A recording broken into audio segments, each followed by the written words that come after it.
This is it. This is the B-29, the plane you've been waiting for. And it was worth waiting for. It's the biggest, fastest, mightiest heavy bomber in the world. It's an operational flight, and enemy opposition is expected. Have the men put on their flak vests. These vests are made of small, overlapping links of tough steel, sewn inside canvas.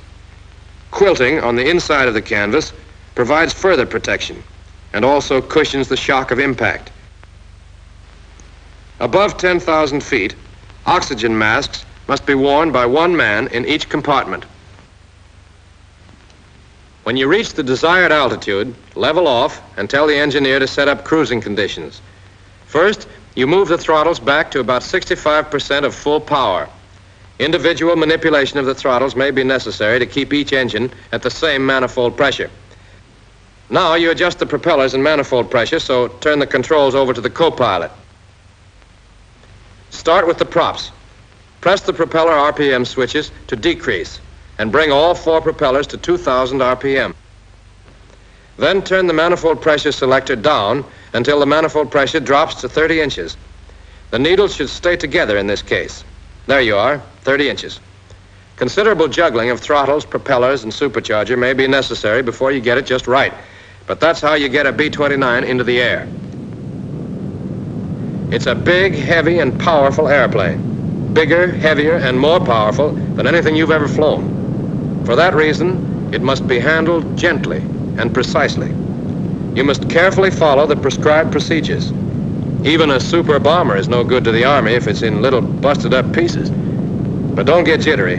The 29 is a sweet ship to handle. When it stalls, the nose drops so that the plane automatically recovers. There is no tendency to spin. Stalling speed varies quite a bit naturally depending on weight and other conditions, but generally it's between 84 and 135 miles per hour. When turning or executing any maneuver, take it easy. This is a big plane, remember, not a fighter. Yet fairly steep turns can be made safely. This 30-degree bank can also be done with full flaps. That's about the limit. And when evasive action is necessary, you have plenty of tricks to pull. Just watch this B-29.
And the B-29 does more than just fly well.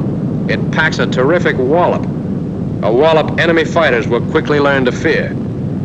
That turret you see moving is only one of the 5 on the ship, which mounts a total of 10 machine guns and 1 cannon.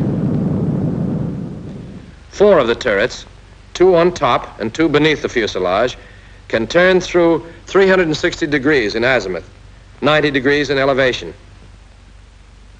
The tail turret is more restricted in movement, but it has a 20-millimeter cannon in addition to the twin 50s the others carry.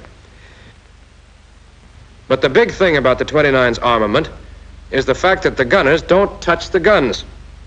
The guns are controlled remotely from special sights, and any gunner can fire almost any turret.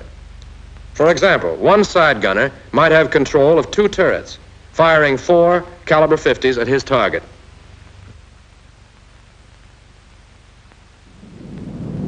That's only the beginning of the story about guns, so let's get back to what a pilot has to do. Now you're ready to land. Yes, this is the airplane that you've been promised. Now it's up to you to weld this airplane and its crew into a single, irresistible instrument of destruction. That can be your promise to us.